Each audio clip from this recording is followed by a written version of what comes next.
Itu open source kok bisa. Abang dari mana dapat ijazah itu? Ada lah, Bill. Kalau kita bicara kan jangan nggak enak juga. Ya. Dan di ijazah pun itu beragam, ada font di sana. Ada font dari awal dia bilang font wajah itu. Pak Jokowi juga yang berbeda. Font itu tahun berapa? 90-an. Times New Roman. Nggak tahu Times New Roman itu tahun berapa itu? Tahun 50 sudah ada. Iya. Tahun 50 nggak udah masuk di Indonesia. Sudah masuk Times New Roman. Stempelnya yang nggak sesuai. Stempelnya. Ada apa lagi? Macem-macem. Ada tanda tangan yang nggak sesuai. Nah, fotonya Pak Jokowi. Fotonya Pak Jokowi dirubah dari Dumatno. Abang Ya bertemu kan? dengan beliau kayaknya kemarin. Jadi, Bill, makanya saya nggak mau coba buka. Ya, 2029. Tapi mereka ingin mencoba bagaimana sebelum 2029 itu sudah bisa meraih gitu. Memakzulkan Gibran itu. Mematahkan semua kaki-kakinya Pak Jokowi dengan sesuatu yang, mohon maaf, fitnah yang sudah kebablasan. Jadi bagi abang bahwa soal ijazah itu yang scanan, fotokopian, asli, itu nggak penting. Nggak penting. Yang utama sekarang adalah karena sudah berubah. Oke. Bukan ijazah lagi buat mereka. Berkembang terus. Guys, saya bersama Andi Azwan, seorang yang sudah cukup lawas memberikan dukungan dan membantu Pak Jokowi tidak hanya dalam kontestasi politik praktis. Pasca Pak Jokowi tidak lagi menjabat sebagai presiden, beliau tetap menjadi relawan yang setia. Dan itu terlihat ketika Andi Azwan selalu tampil di media untuk kemudian memberikan informasi, memberikan keterangan, pembelaan terhadap kekisruhan yang kemudian dialamat kepada Pak Jokowi. Dianggap ijazah palsu, kebijakan WUS yang dinilai bermasalah, IKN, dan beragam tuduhan yang disampaikan untuk Pak Jokowi. Sekali lagi, Andi Azwan yang selalu tampil. Assalamualaikum, Bang. Waalaikumsalam warahmatullahi wabarakatuh. Sehat, Bill? Sehat, alhamdulillah. Ini sekarang Bill ini udah jadi warga Jakarta. Iya. Kali ini podcastnya aku mau tampilkan di kanal YouTube kami, YouTuber Nusantara. Ya. Paten, luar biasa nih. Ini penting. Karena kalau membawa Bang Andi ke salah satu kanal YouTube, pasti viewersnya bagus. Alhamdulillah, Bill. Selalu. Bill. Berarti cuma saya nggak punya kanal nih. Ya.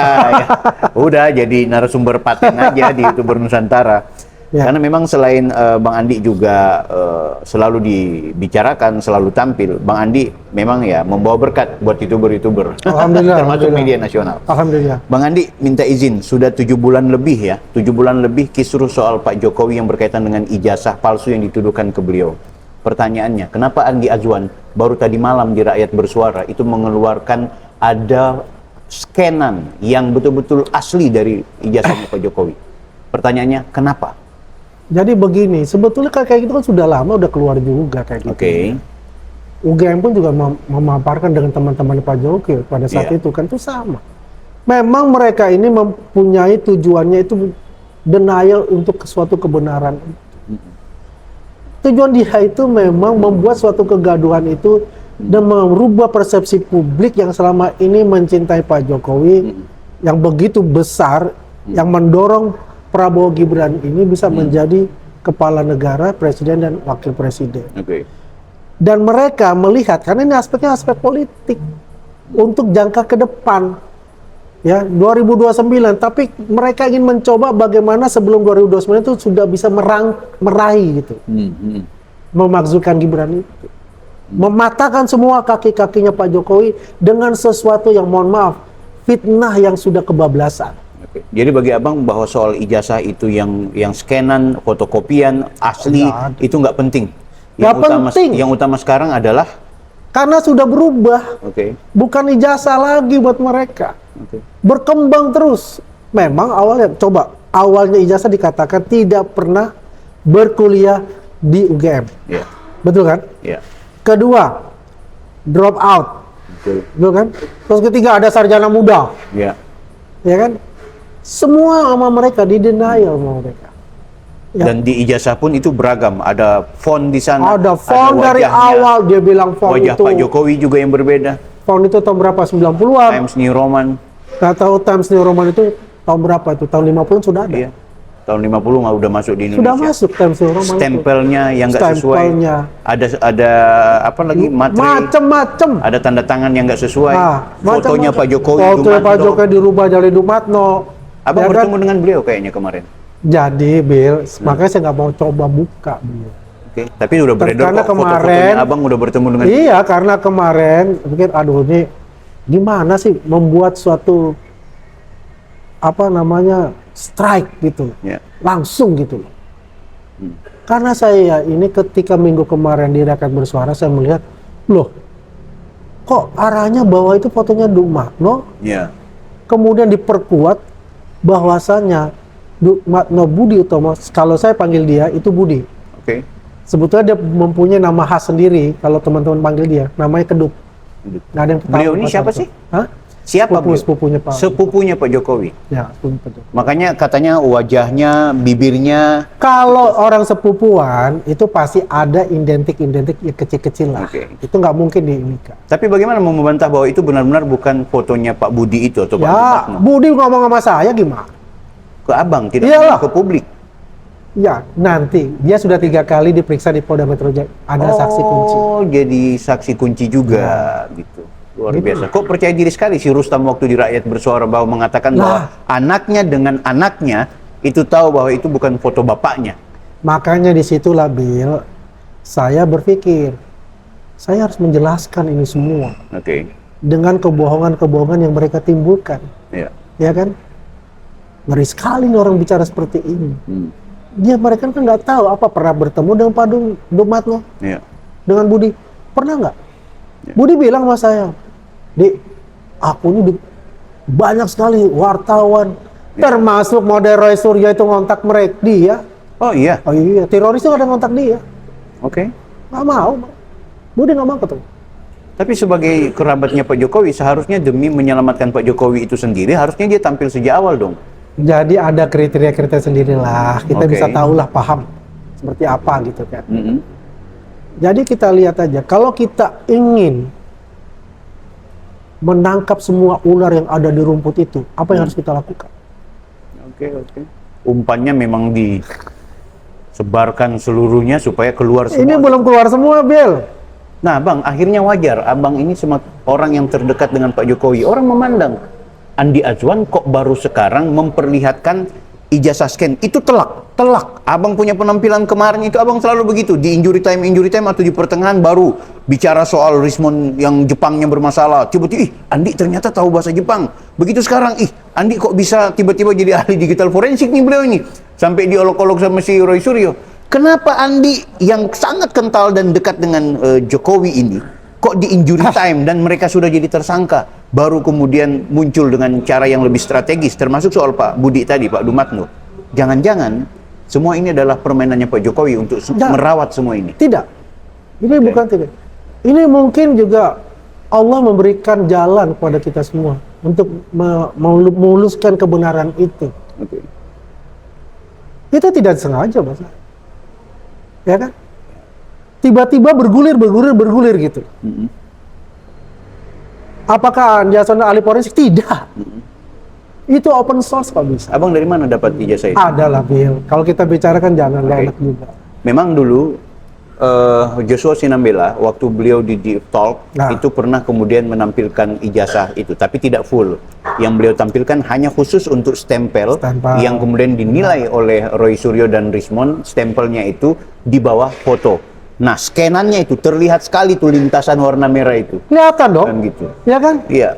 Makanya dia mau ibaratnya apa lagi sih yang kamu mau dustakan? Iya. Simpel kok buat saya. Terus ijazah yang satunya siapa punya itu? Itu Mas Sigit. Mas Sigit itu memang dulu berteman dengan Pak Jokowi. Oh iya, satu ini. Terus ada satu lagi Mas Andi siapa ya lupa. Jadi banyak Mas Toha. Iya. Ya kan? Banyak Bill. Ingin menyelesaikan masalah ini segera gitu. Mereka juga sudah muak dengan permainan-permainan mereka. Oke. Apakah Pak Jokowi bersuara? Kan enggak. Cuma kita tidak boleh membuat mereka itu semena-mena.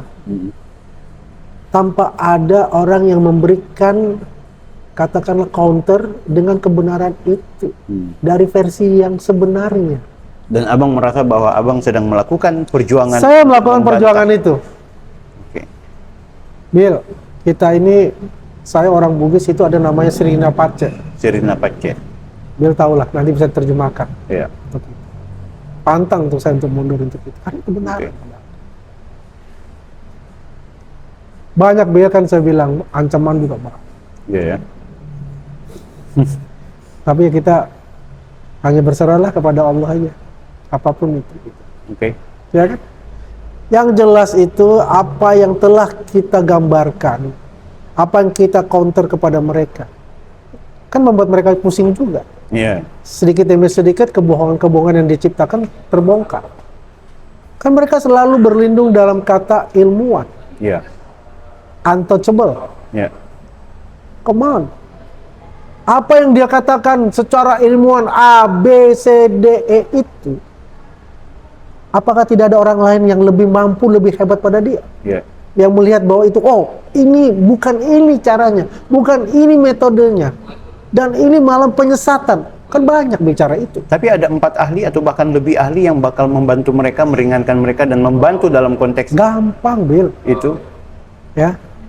Kalau 4 ahli membantu dia itu mempunyai nurani yang jelas, tanpa ada rasa kebencian, mereka akan menemukan itu. Ahli Bang, berarti punya pengetahuan, punya nurani. Ahli punya nurani, tapi kalau nurani itu dipenuhi dengan kebencian, yang tadinya itu adalah mutiara, dia akan dibungkus dengan lumpur. Hilanglah Ada arti kebencian di mutiara dalamnya. itu. Siap. Tapi ketika mutiara itu ya dilapisi ya dengan nurani yang bersih, katakanlah sutra warna putih, dia akan mengkilat. Oke. Ya kan? Asal tidak ada kebencian ataupun afiliasi-afiliasi yang masuk dalam dirinya. Ya. Jadi tujuan afiliasi itu lebih tinggi daripada keilmuannya sebagai hati nurani yang harus dia ungkapkan. Itu bisa saja terjadi seperti itu. Oke, Bang, ini pertanyaan terakhir tapi closing statement. Ada pertanyaan terakhir namun diberikan langsung closing statement. Di hadapan Abang ada 2 elemen. Pertama adalah penyidik Polda, yang kedua adalah subscriber pendukungnya Pak Jokowi. Tolong sampaikan kepada subscriber pendukung Jokowi, benarkah teroris ini bakal betul-betul ditahan? Dan sampaikan kepada penyidik, ada salam dari subscriber seluruh pendukung Pak Jokowi yang berharap Polda jangan pernah takut untuk kemudian menahan mereka. Jangan menunggu nanti di P21. Jadi begini pada teman-teman penonton dari Bill Offside, para subscriber seluruh Indonesia, bahwasanya penahanan itu adalah subjektivitas dari penyidik. Kemarin kita melihat dan kita berharap bahwa itu ada penahanan, biar tidak terjadi yang namanya kegaduhan-kegaduhan yang mereka ciptakan kembali. Tapi kita melihat subjektivitas dari penyidik bahwasanya ada 3 poin, bahwa mereka tidak melarikan diri, mereka tidak menghilangkan alat bukti, dan ketiga mereka tidak membuat kegaduhan gitu ya, seperti itu. Itu subjektivitas dia. Dan ditambah garansi dari saksi yang meringankan. Dan juga 3 saksi ahli yang mereka umumkan itu belum diperiksa. Ya. Nah, kita lihat dan kita kawal betul 3 komponen tadi. Apakah mereka kalau terakhir membuat kegaduhan, ya, membuat lagi polarisasi di bawah dengan kumpul-kumpul yang menghujat-hujat lagi dengan Pak Jokowi dan para pendukungnya misalnya, ya kita wajib mempertanyakan itu kepada penyidik untuk segera dikandangi lagi, dikandangkan ibarat, ya kan, di hotel Prodiokan itu. Karena apa juga, dan punya keyakinan ini bukan akhir dari segalanya, ini bukan SP3. Kalau kita ketahui kemarin apa yang terjadi di PT IKA, acara dari tim reformasi Polri, mereka kan datang dengan pasukan komplit tanpa diundang, ya kan? Kan statement dari Pak Jimmy Asidiki juga mengatakan, ya kita tidak mengundang mereka karena namanya tuan rumah, ya juga menghormati tamu yang datang, diberikanlah tempat itu. Di belakang tidak bersuara. Kalau dia mengatakan, oh Pak Oto ada di sana, Pak Oto Hasibuan adalah wakil menteri dan mewakili pemerintah. Ya. Beda untuk bicara itu. Dan keluarkan payung victim. Ya kan? WO. WO apa? Ya kalau main bola 6-0 gitu ya katanya Bung Aristo kemarin kan 6-0. Telak sudah. Telak kan? Seperti itu gitu loh. Artinya memang mereka itu selalu membuat suatu pernyataan-pernyataan itu, suatu framing-framing itu ya dalam arti bagaimana mempengaruhi masyarakat itu untuk membenci Jokowi sehingga legasi Pak Jokowi itu diabaikan oleh mereka dan mereka ini akan tercapai tujuannya untuk bisa memasukkan Gibran. Oke. Gitu, Bu. Andi Azwan dengan segala pikirannya. Saya Bang Bil, offside.